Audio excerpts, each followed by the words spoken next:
Marriage has a funny way of putting God's character to test, usually before breakfast and almost always over something small, like the thermostat, the laundry pile, or that sound your spouse makes while chewing. We all love that God is gracious, merciful, slow to anger, and abounding in love. But living those traits out in marriage is where things get real fast. Now, these aren't just nice-sounding qualities that God occasionally displays. They're who He is. And marriage gives us a front row seat and endless opportunities to practice them with someone who knows all our buttons and somehow keeps finding them. So today, we're diving into these 4 attributes of God and exploring how they create emotional safety in marriage, because if your marriage is going to feel like a safe place, it can't just survive on love alone. It needs a whole lot of patience, grace, mercy, and commitment too.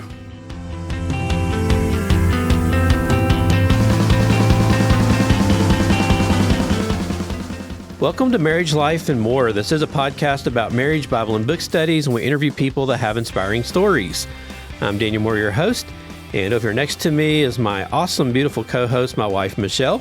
Hey, hey. Thank you guys for joining us this week. If you're not familiar with our show, check out our website at Marriage, Life, and More. Our platforms are there, YouTube and Rumble links. We're also on the Christian podcasting app, Edify. We're also on your Alexa and Google smart devices. You can visit us on social on Facebook, Instagram, and X at CT Gap Online. And if you're a fan of our show, please subscribe and feel free to leave a comment on our platforms and give us a thumbs up or a 5-star review on Apple Podcast. And we thank you in advance for doing that for us. Well, this week we're going to wrap up episode 11 that we started a couple weeks ago about 4 steps for creating safety in your marriage.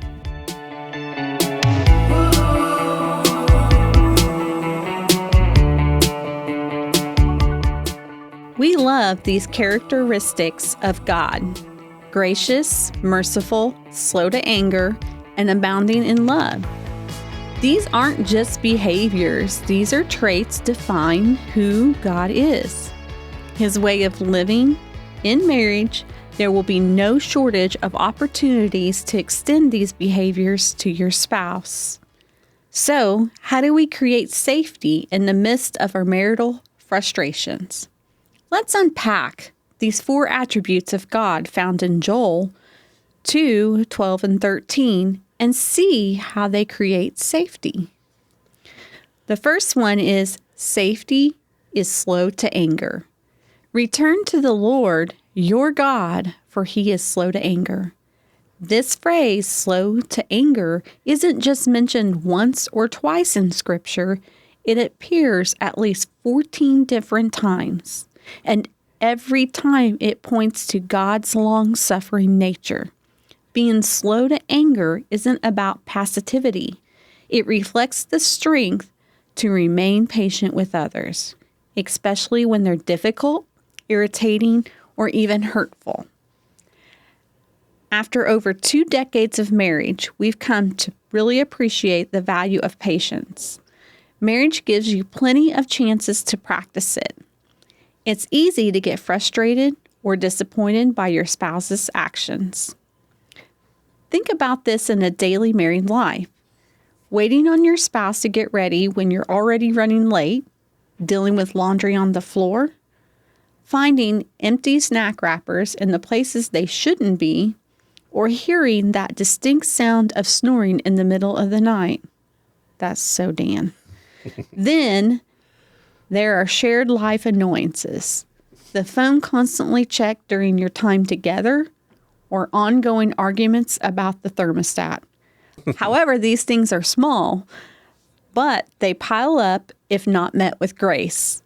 Patience gives your partner room to be human and imperfect, the same grace we constantly need ourselves. That said, patience doesn't mean ignoring everything. Discernment is just as vital. The author of Proverbs gives us helpful insight in Proverbs 19:11. Smart people know how to hold their tongue. Their grandeur is to forgive and forget. In other words, wisdom helps us decide what to address and what to release. Author Ashley Slater offers a great lens here. So we ask ourselves, is this behavior missing God's mark, or is it simply missing mine? Is it a quirk I find grating, or is it offensive to God and hurtful to our relationship? If it's a matter of annoyance, not destructiveness, then we choose to let it go. Sometimes the bothersome things simply aren't worth the battle. Often we choose to move a bothersome thing to the conversational front burner. It doesn't improve our marriage. It simply feeds one of our needs to have certain things a certain way. So I'm going to break in here for a second. When we're looking at this discernment and patience thing, that's a tough one. I'm not a very patient person, am I? No. He has gotten better. I've gotten better. But mostly by like 2 minutes, and that's it. Yeah. So, after that 2 minutes, he's done. So that's my 2 minutes of discernment. Yeah, well. That's what that is. Yeah, that's a character trait, and that's a tough one for some people to navigate through. But it is something that I'm working on. But maybe in a year we might come back and say he's done 4 minutes instead of 2 minutes. It's progress. That's what it is. Sorry. But I was kind of smiling here as I was going through this part because there was a time whenever we were having our situations, our back and forth fights and whatever you want, arguments, whatever you want to call it, that I was not slow to anger. I'm one of those, and I think I probably mentioned this before, I'm sure, in a podcast we've done already, but I have a tendency to be an escalator. And whenever I get into an argument with somebody and, I really feel like I'm right and I want to get my point across, I elevate my voice and keep doing that to keep talking over the other person until they submit to what I'm saying. And I'm not proud of that. That's not a good trait to have, but that's just how I tendency have it to be. I'm trying to not do that anymore. I try to stay away from doing that. So if there's people that I know invokes conversations like that out of me, I try to avoid conversations with them because I know better. But that being slow to anger thing and being patient with your spouse is a really big deal. And when you started talking there towards the end about things that are petty and things that really mean or matter something, how often do we always see stuff like that happen? There are things sometimes that you're better off to just let go and not make a big, huge ordeal and big fight out of it. There are things sometimes you do need to talk through. That's where the discernment comes in. Because we've seen, many times, and it's even happened between you and I, where it's like a bad little habit or something that just eats and eats and eats, and it becomes a big deal. And then that little thing gets brought up, and then it creates a big, huge argument and a big, huge fight. So after that fight and argument is done, did it really make the marriage better? Or did it just get your point across that irritates me, And I think I like how this is bringing out the point here that we for sure need to focus on the things that builds our marriage. If we do things between each other or, do things that irritate each other or whatever it may be, if it's something that's actually tearing our marriage down, then we definitely need to address that.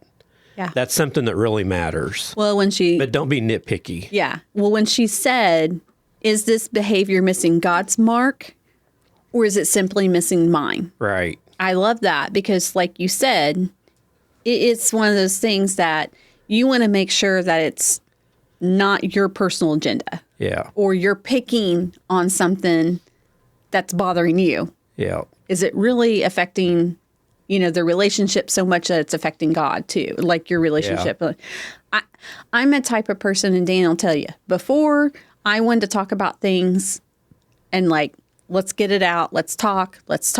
What's going on? And when he didn't, it really frustrated me. Mm-hmm. But now, can you say that I just I don't really, it's not that I don't care. It's just, It's the little things. Now, I will fight, and he will tell you I am very opinionated when it comes to our children. Mm-hmm. And I do stand my ground. But there are times that the Holy Spirit will be like, you're wrong. And this is, and it's like, I'll come to Dan, and I mean, we kind of a little spat about it, and then he'll say his, and I'm like, no, I'm doing this. And what's he going to do? Tell me no after he's already told me no, and I do what I want? But there are a lot of times that the Holy Spirit will be like, you're wrong. So that discernment of acknowledging that, I will come to him and I'm like, okay, you're right, but I'm I'm like, it's not worth my time to fight about that. If that's what you want to do, you be you. It's like, I'm just not, even with my children now, I'm the same way. You want to do you do you. That's between you and God. It's not for me. And even with you, if there's something I don't necessarily agree about it, that's between you and God. Yeah. Unless I feel in my spirit that something's bothering me about it, I will say something. I'm like, I don't agree with that. That's not really something that I think we should be doing or going with, or you shouldn't be doing that, like snoring every night. But we still haven't got that one fixed. I still think that's the dog. It is not I'm the almost dog. certain. He knows the next morning when I haven't got much sleep, and I'm like, you're snoring. Was Jose at it again? That crazy little chihuahua. We're going to do something about that. But for the most part, honestly, we do. I let things fly off. I know you do now. Yeah. We both are just kind of like, okay, whatever. We're past that because it's petty. But I do have friends that can sit there and nitpick everything. And I'm just like, is that really worth it? Is that really building your marriage if you want to address it? And there's sometimes, I really won't say anything at all because I'm just like, you're going to do it whether you want, you're not going to listen to me. You're saying this to me and asking for my opinion, but you're not going to listen to me because you're going to do what you want to do. And I think, too, we've also came to a point, though, where I know for myself, if I realize that there's little things that do irritate you, there are some things that I have stopped doing. That is not snoring, just FYI. That's a chihuahua. That's not me.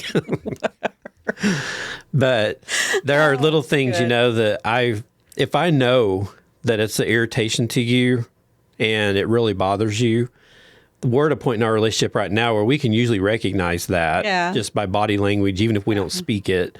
We can recognize some of those things. And there are some things sometimes that if it's a little small thing that I can avoid that in the future. Mm-hmm. And you do the same thing. Yeah. So that way we do try to accommodate each other to the best that we can, because we obviously don't want to be an irritation to each other at all.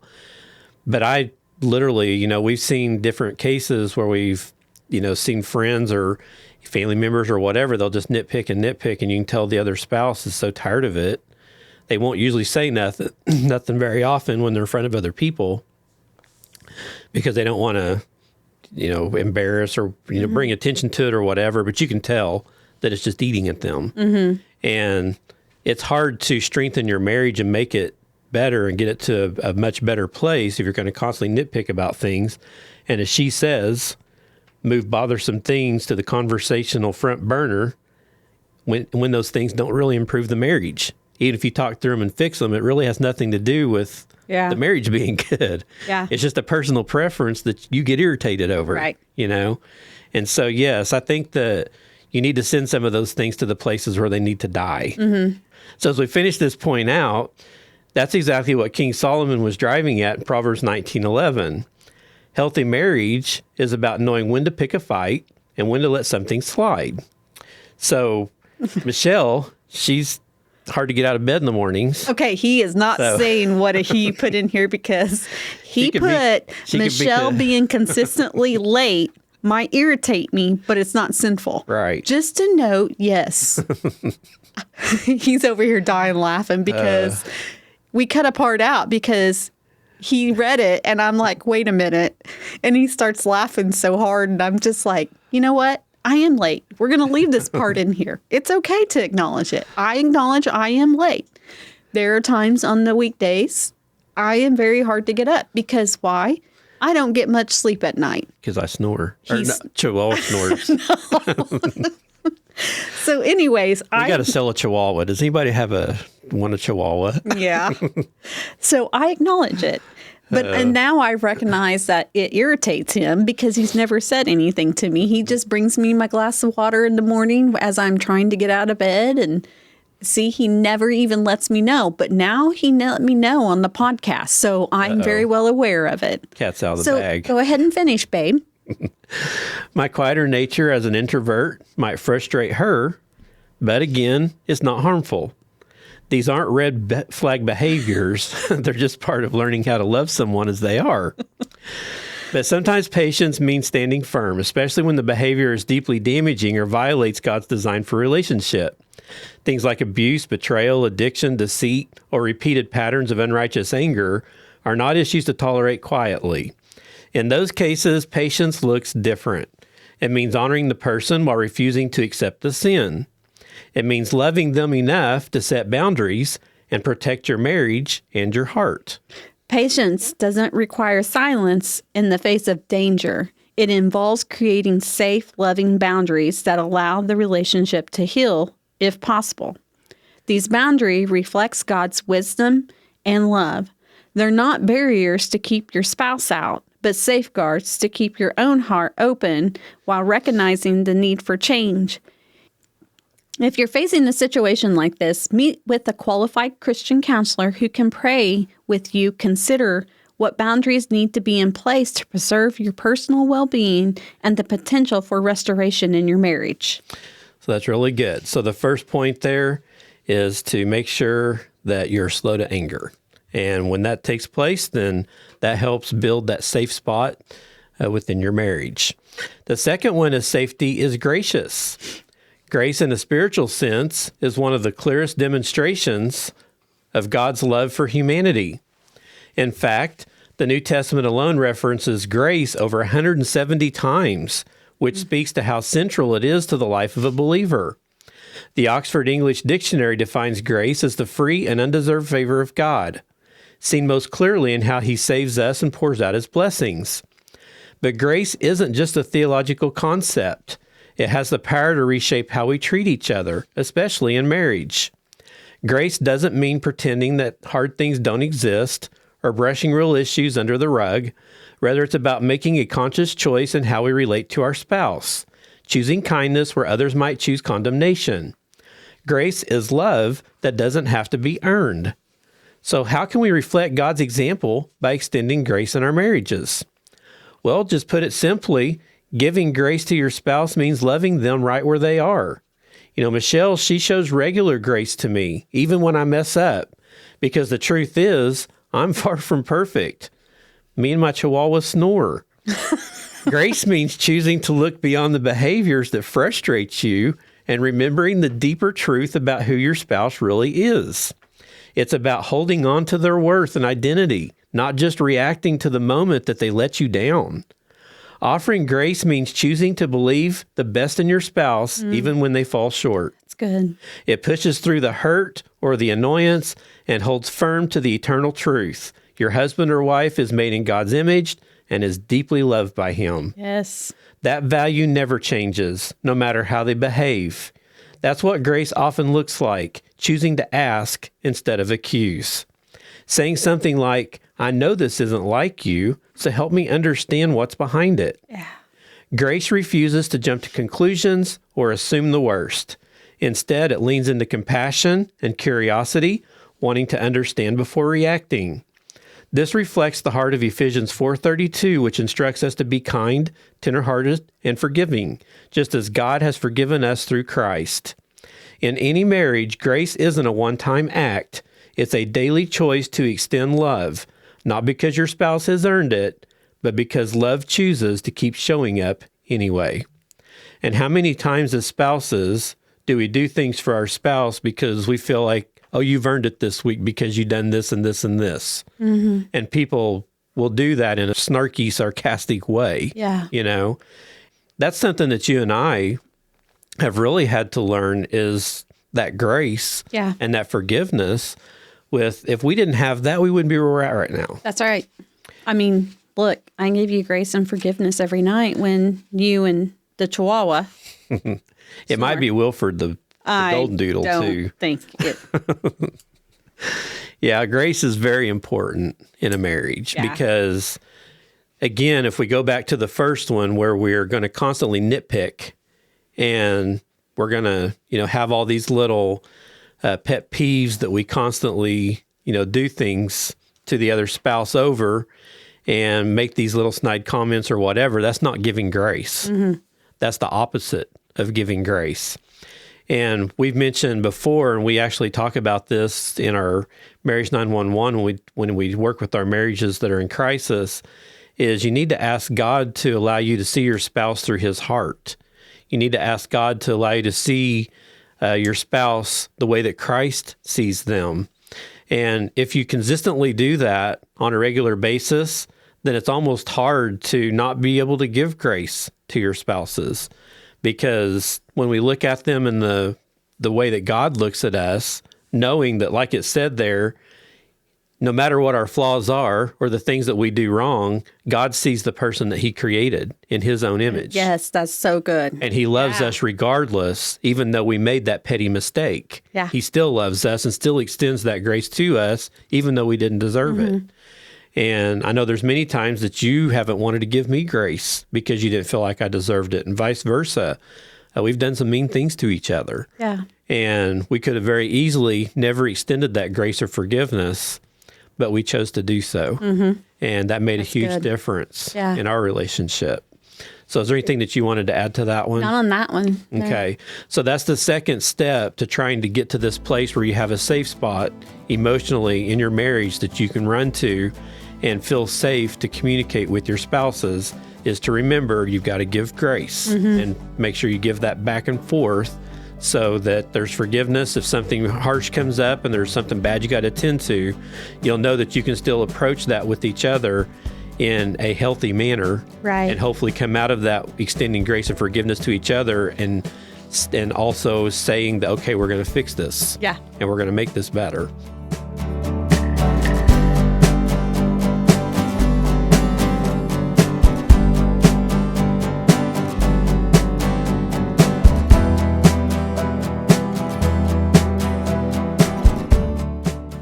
So Michelle, share number 3.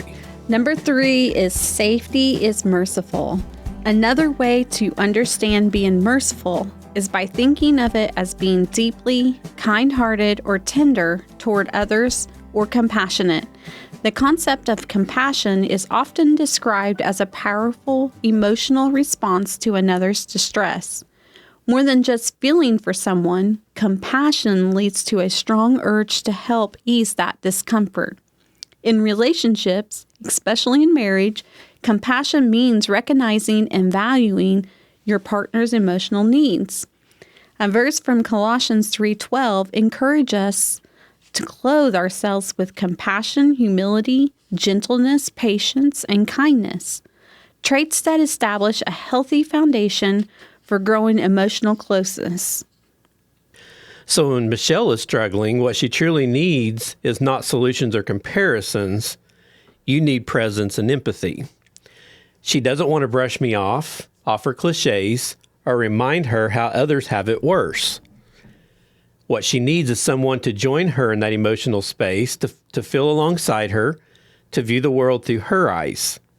When people feel understood and cared for, their hearts relax and begin to open.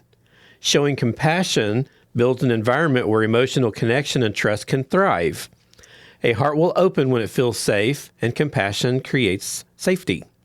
Even if you come up with the perfect solution to a problem, your spouse likely won't be impressed until they truly feel that you care. This is something Jesus demonstrated in a powerful way after the death of his friend Lazarus.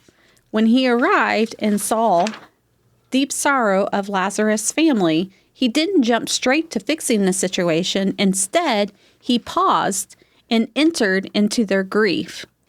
John 11:35 says, Jesus wept. That moment has always stood out to us. Why would Jesus, knowing he was about to bring Lazarus back to life, choose to weep first? With the most miraculous answer ready, he still made room for empathy and connection. Maybe one of the lessons there is to genuine care often means embracing someone's pain before offering solutions. So I think back to moments when Michelle needed that kind of presence for me, but instead of meeting your pain, I tried to rush to fix things, which is very common for spouses. That's something that, especially from a guy's standpoint, we like to be fixers. Yeah. If we see our wives going through a situation, it's really dragging them down, it's working on them emotionally, they're really struggling with it, that does pull at my heartstrings. I mean, I hate it when you are suffering through something and I want to try to help. Yeah. But you don't always necessarily want help. No. You don't necessarily always want me to fix it. You want me to understand and join in that with you. And that helps you work through all of that and come out to a good outcome in the long run. And so whenever I try to rush in and fix things like that, I then miss the chance to show you true compassion. Yeah. Yeah. So we've come to realize how powerful compassion can be in building a sense of emotional security in our marriage. When we truly listen and respond to each other's feelings with understanding, it naturally softens the tone between us. One of our favorite interpretations of Proverbs 25:15 comes from the Message. Patient persistence pierces through indifference. Gentle speech breaks down rigid defenses. When we show care and compassion, we're not just being kind. We're breaking down barriers and inviting closeness. It's in these moments that hearts begin to open and connection grows. So that's really good. If we can't show compassion during moments that it needs to be shown, sometimes we just need a friend. Yeah. Sometimes we just need somebody that'll sit there and listen. And like I said earlier, more often than not, though, we want to start trying to jump on that wagon of, well, you need to do this and this and this and this, and this is what worked. And I read this last week, and you just start, bombarding this person with all of these solutions on how they really need to fix their problem. And that person probably didn't even come up to you to try to get a solution to the problem.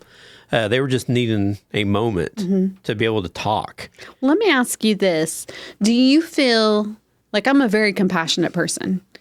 Do you feel that that is a gifting from God? Because I know some people who have a very good relationship with God, but struggle when it comes to compassion. Not very compassionate. Yeah. It's a personality trait. And I do think that in a roundabout way, it is a gift from God. I think everybody can be compassionate. That's why I don't really want to just jump on that bandwagon and say that this is a gift. Right. That some people are going to get and some aren't. Because I think anybody can be compassionate. I think a lot of it comes back to, do they want to be compassionate? Yep. Do they want to recognize, do they want to be involved in the moment and be discernful enough in the moment to recognize when compassion really needs to be there instead of the other opposite of what that would be? And a lot of times I see, and I don't know if you agree or not, but I think a lot of times I see that happen more in guys, where they're not being compassionate. Women can have that trait too, to not be compassionate. They just want to jump into solutions and whatever. But it seems like more often than not, because guys aren't as emotional I would agree. in their makeup, that a lot of times it's more matter of fact to them. It's black or white. And so when that happens, it's very easy to take the compassion card out of it. And we forget and we skip that part. And then we can hurt people's feelings, So how do you, as a guy, which, that's something you've had to work on. Yep. And so how have you handled it being married to someone that's more compassionate, that wants to help and do things, for people, because I want to help and I want to be there through all of it with them. How do you handle that, seeing me go through that? So you ready for it? Probably not, but let's go for it. It's lots of prayer. I have to pray through that stuff, because in my own nature, I can try to put myself in your shoes and try to be compassionate and empathetic with you. But honestly, if I'm not careful and I let my own feelings and my own opinions get in the way, then I can still damage what little compassion I might show to you. I may not show it to you correctly and still, do it the right way. So a lot of times it just takes God having to transform that in me. So I try to do it better because that's something that, like I said, anybody can be compassionate. Anybody can be empathetic if they really want to be. Sometimes, though, it takes God to help with that. Yeah. Because depending on just how hard-nosed you are on being black or white, it can be harder to show compassion or understand the emotional side of your spouse. It can be very difficult to understand any of that. So really, the only way that you can understand that, if you can't figure it out within your own brain, is you have to go back to prayer and say, God, show me. Show me what is going on here in the situation with my spouse. Reveal to me what they're going through so I can understand it better. Give me an understanding of what's taking place here and what do I do. Ask God to pour into that. God's really good at coming in clutch on those situations if we'll allow him into it. Yeah. And that's what I've had to do, because the transformation that I've made in our relationship, I don't take credit for that. It's been a lot of God, because I've had to do a lot of soul searching ever since all of the stuff happened with us. And you can probably say the same thing. You're where you are because of God. Absolutely. I mean, if you hadn't brought God into your life, we wouldn't be doing this episode on safety spaces, because we didn't have one. There would not even be a podcast if it wasn't for God. Right. And so we can both sit here and vouch for the fact that no matter how deep, dark places you've gotten yourself into at some part of your life, God can bring you back out of that if you will actually put it at his feet and say, God, here I am. I need fixed. And do what God does to fix that. Let him work through your life and change those things about you. Now, do I still have moments I'm not compassionate? Yes. I still sometimes come into situations where it's black or white for me, and I fail to have a compassionate bone in my body at that moment. But it's not near like what it used to be. Like you said, you've told me multiple times that I do much better at that. Oh, absolutely. And I feel like I do as well, but I have to give God the glory for that. Yeah, because that's not my personality. It really isn't. So to the wives out there that your husband is not as compassionate as you, that's right there. They need to listen to that, because he has done a complete 180 on that. And give some grace. Yes. As we talked about in the last point. I wanted to ask you, because I know that's something that we've walked through, and, because I am a very compassionate person. Yes, you are. I give too much sometimes. It can be that, yes. I have to set boundaries, and I have to be very in tune to the Holy Spirit and use discernment on when and when not to. Yeah. He's so compassionate. Yeah. Compassion can be a good thing or a bad thing. It's one of those things that you can probably offer it sometimes when you shouldn't. Yeah. Because the other person needs some direction. Well, they need to go to God. Yes, for sure.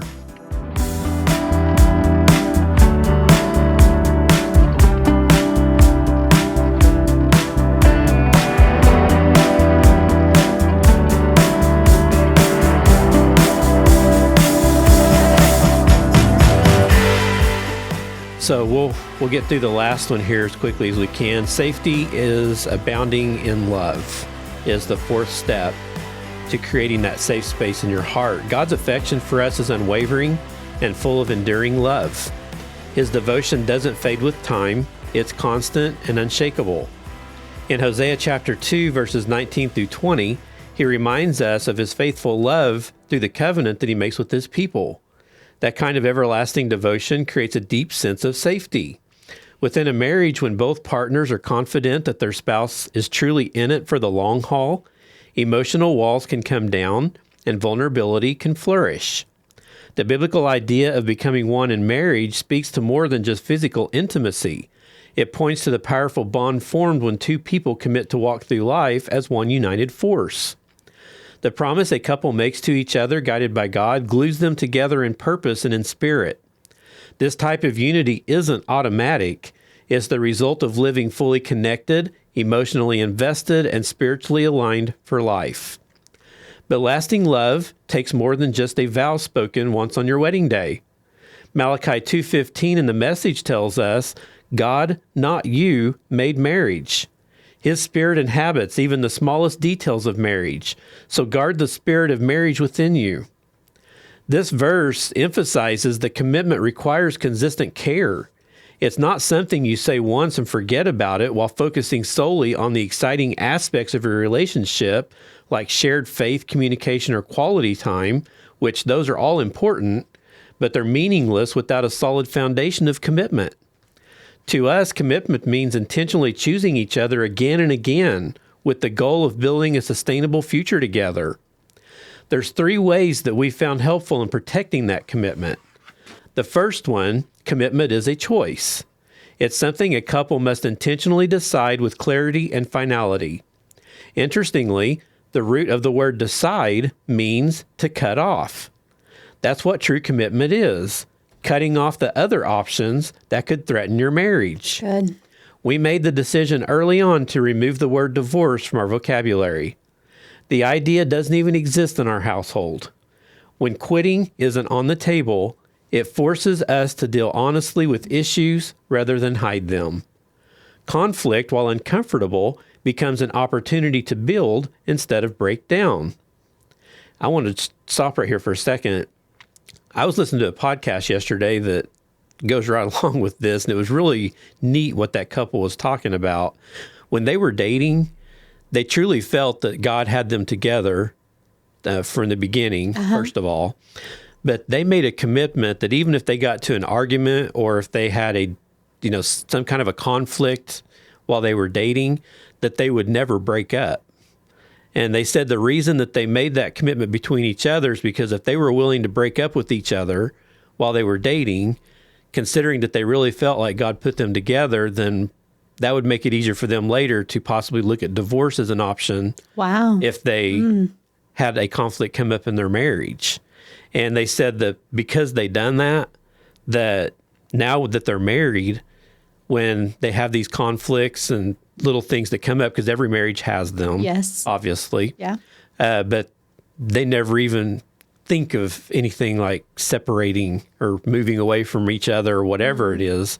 And they really attribute that to because of how they handled their dating relationship. That's good. And I'd never heard of that before because, and honestly, sometimes you need to break up with people if they're not good for you and they're not truly, but if you prayed over your spouse the whole time before you start dating and you pray for God to bring you that right person, then I truly believe sometimes God brings that person to you, from the get-go, and you end up with your spouse from that point forward. But I just thought when I was reading that reminded me of that and how I thought that was very interesting when I heard what they did when they were dating.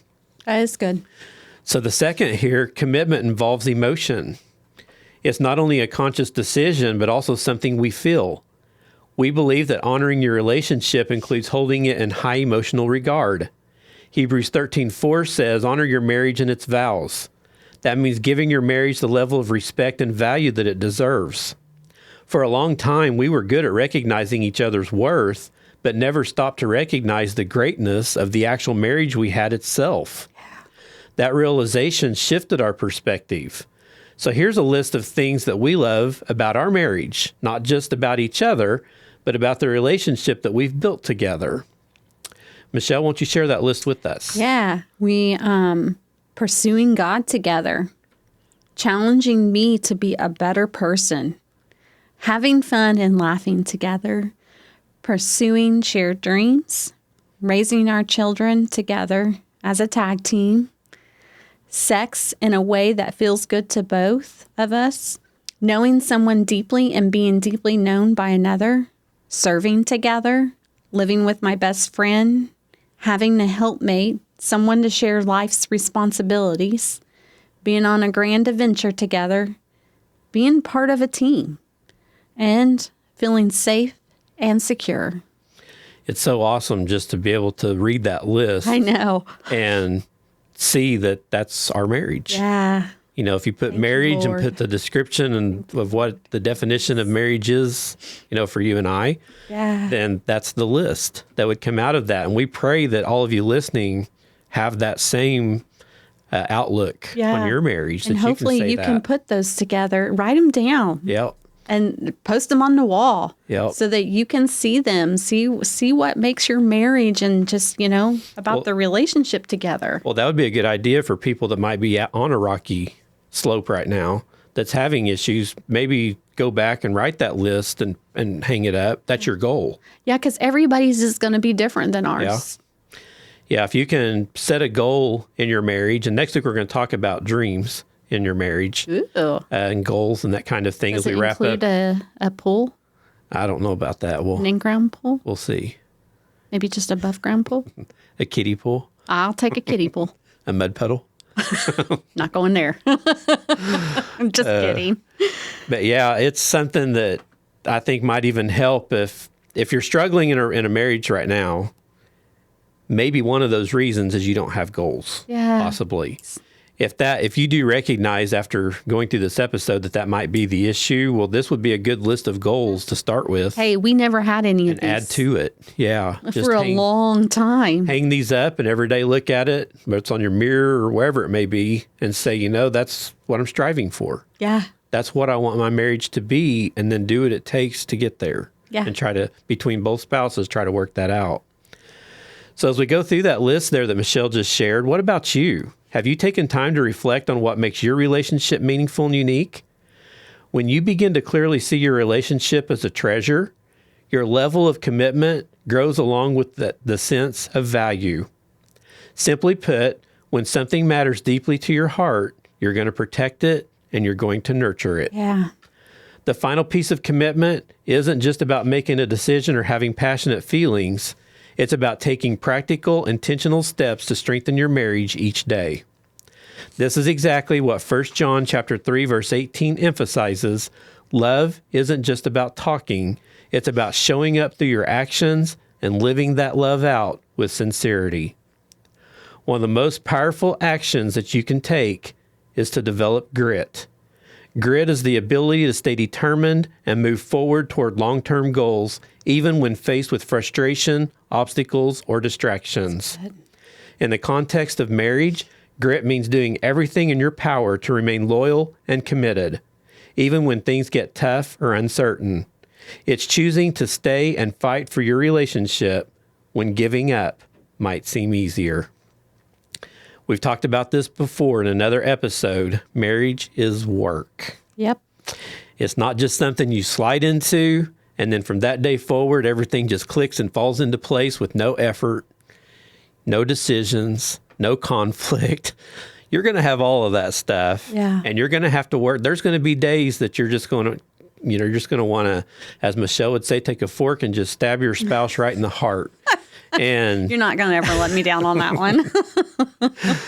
and I was totally joking, everybody. I am not like that.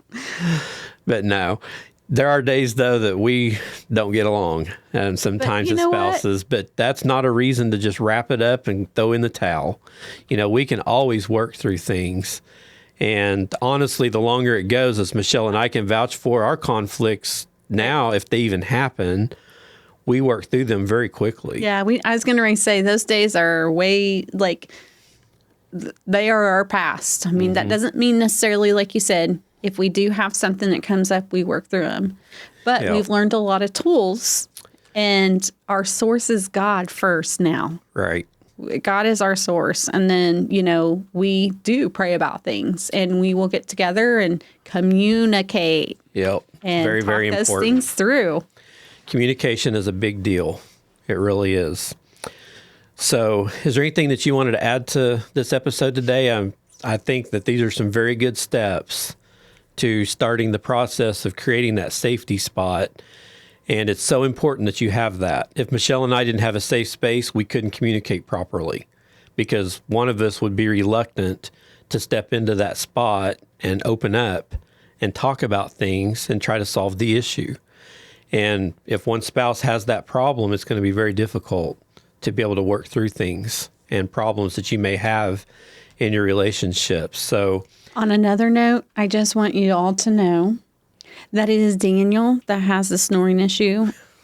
Our little chihuahua has been in our recording room this whole entire time, and he is dead asleep, and he is not snoring. So you do not hear him. So we're just going to be honest and real.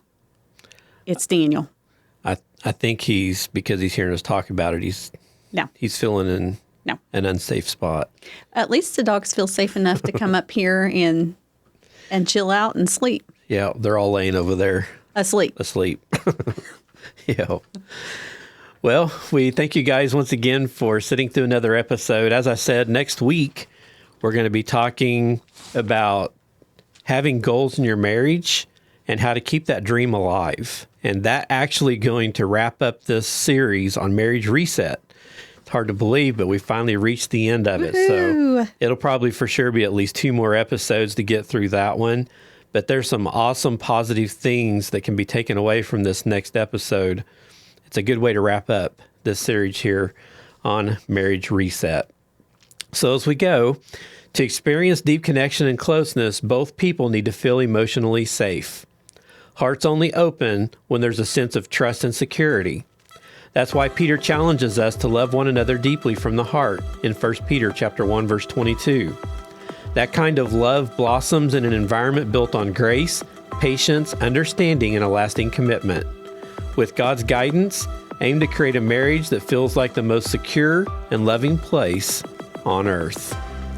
So the takeaway from this episode, over the last 3 weeks here, roommates allow their love to grow cold. Soulmates keep their hearts open and create a marriage that feels like the safest place on earth.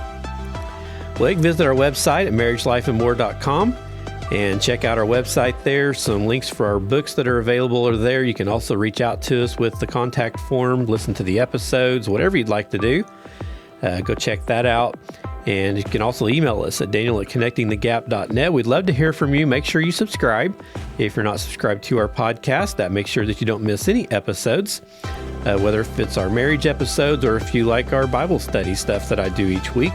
We're working our way verse by verse through the book of Isaiah in that one. So please subscribe and please share to other people that need to hear some of these episodes, that it might help their marriage, and then you can be a part of their marriage restoration when they fix everything and put their marriage back where it needs to be. Well, that's all for this week. And as we go, we pray that your marriage is stronger and your walk with God is closer after this episode. This is an extension of Connecting the Gap Ministries, and we pray that you have a blessed week.